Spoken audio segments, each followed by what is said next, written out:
Hey there! I am doing something today that I thought you might want to see. People will say you need to have a master plan. Well, the very first step in having a master plan is a really good base map.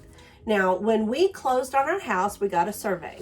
Usually you'll get it at either a letter size or legal size, and I wanted something bigger so that I could kind of spread out a little bit. My husband blew this up for me because he knew I wanted to do some planning. So this is what I do. So I get just regular tracing paper. I will just tear out 4 sheets and then tape them together. I've already done one here. And wherever I've taped together, okay, so the tape is on the back side. Here's all the tape. You can't see it, but it's there. And then I turn it over so I don't have to draw over the tape. And then what I'll do is fold over that piece of tape. Do that so that I can pull that off when I need to. So I'm gonna put this down so that it doesn't move whenever I am touching it. Okay, so what I'll do is, you can see here that this is where all of the hardscaping is done, and it's really cool because the surveyor has marked the dimensions of everything.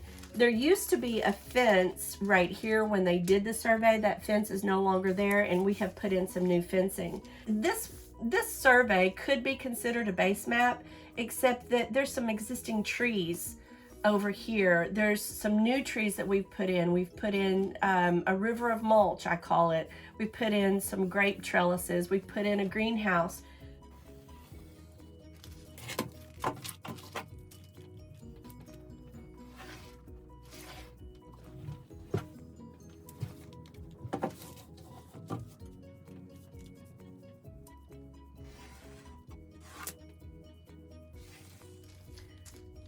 There's our driveway.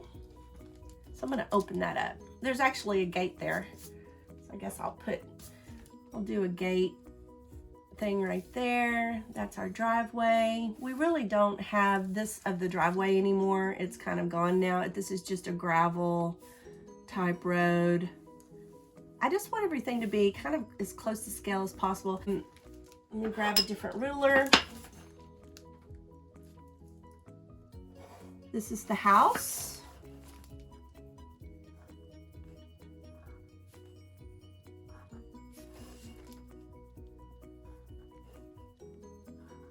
And you don't realize the detail, or I didn't,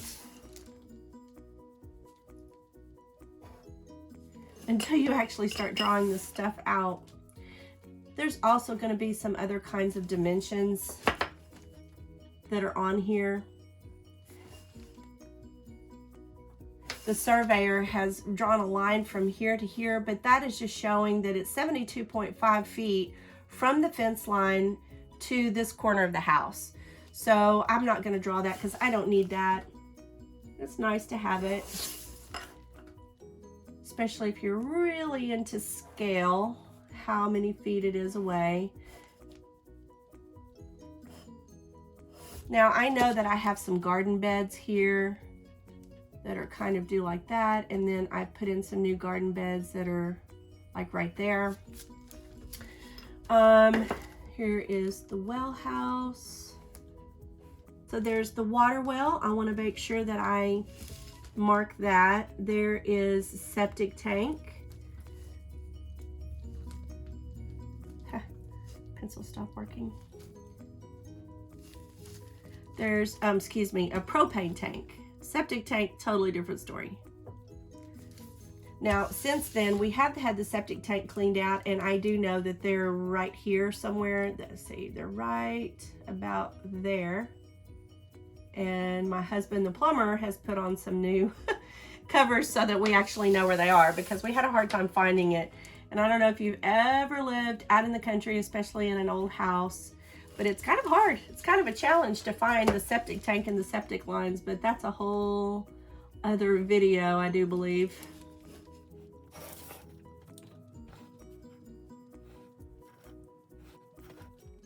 I am not going to write down what the dimensions are. Like, this is telling me, It's 18.2 feet and 24.3 feet, but it's really cool because if you ever need to know how much you need of materials maybe to do new siding or something like that, then you have that information. But your survey, I think, is something that people so underutilize when they're doing a project. It's so easy to just go and see what it is. Okay, we have a little tool shed right here. As far as we know, that's going to stay. But the reason that it's so important to know this information, especially with planting new plants, is, or especially if it's trees, you want to make sure that you're not planting something that's in the path.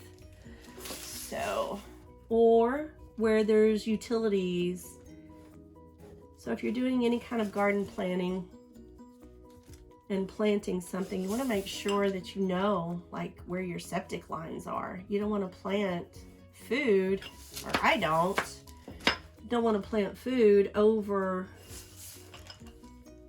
It's fine to plant flowers or something like that over your septic lines, but not something that you're going to eat. That's my opinion.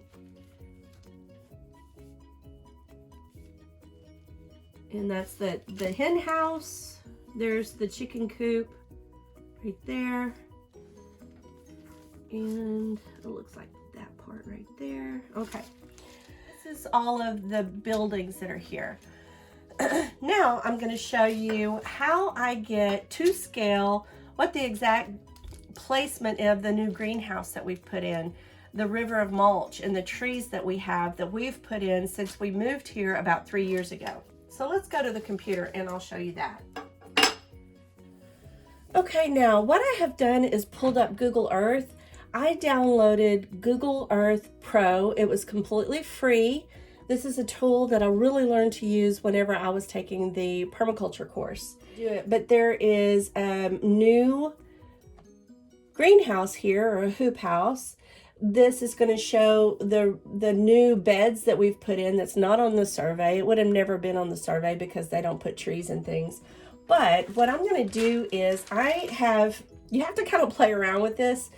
And whenever you zoom in and zoom out of Google Earth, the thing that I want to tell you is, and this is one of the things that was, it took me a while to figure out. When you have to go to view, when you zoom in, you go to view and then you hit reset, tilt, and compass, because it'll kind of make it go this way, and you want it to be flat because that really throws off all of the dimensions of your buildings and things. So I'm going to take this piece of paper, this transparency paper, what do you call it? Tracing paper. And I'm going to line it up with the buildings, the sidewalk, see all the different buildings. And I'm going to make sure that, because the shadows, that's something else you're going to want to really pay attention to, is the shadows. You don't want to, sometimes it's a little bit hard to see, and sometimes I'm doing this. Okay, I'm using my tape there. Or I'm doing this to look and see what I really have going on there. So I'm going to have to just move that around a little bit so that I can see. That's pretty close. Not trying to be too exact, but I do want to have some idea of where it is. So I'm just going to outline. Again, I'm going to try to not get the shadows in here. I'm going to outline, this is where the greenhouse is. Okay, just barely.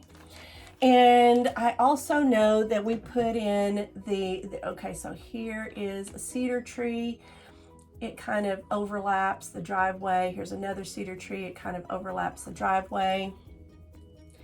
But here are the new beds we put in.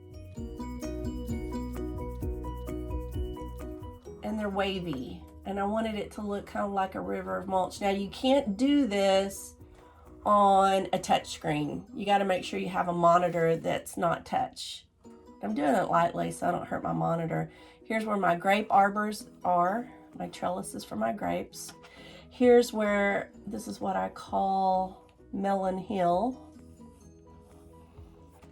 And here's where we have put in a hugelkultur bed right here. We put in this great big trellis for tomatoes. And I also know that we put in new fencing right here for our kind of a dog run. It goes from here to about there. And here's another hugelkultur bed that we put in right there.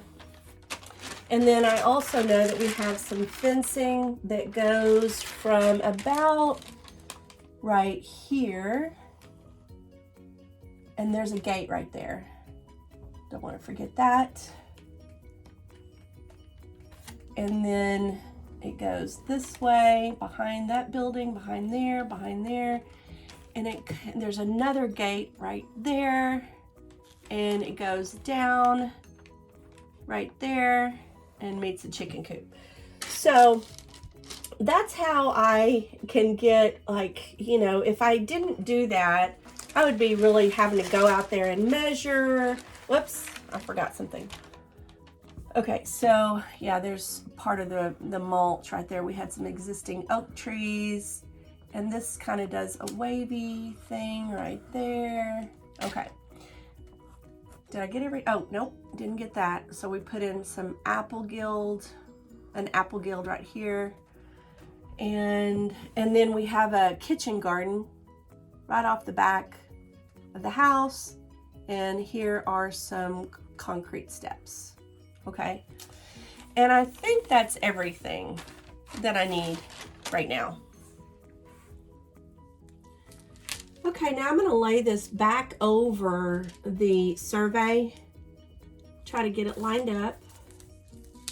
That's honestly the hardest part about this, is lining it up again. There's so much information, and to get it to scale and to do all of that, it's just kind of overwhelming. But once you kind of see the light at the end of the tunnel, it's like, oh, I could go ahead and put in my plum trees that I know I planted. I could go ahead and put in the pomegranate trees and the cherry trees and the peach trees and the pear trees and the apple trees, all of the stuff that I know where it is. It kind of just gives you the light at the end of the tunnel, and you keep going, and it's hard to find a stopping point. So I would highly recommend that you find a good stopping point, finish the base map, just do the base map, that's all, and then start doing your plans on top of that. And this is my first step. So I hope you enjoyed this video.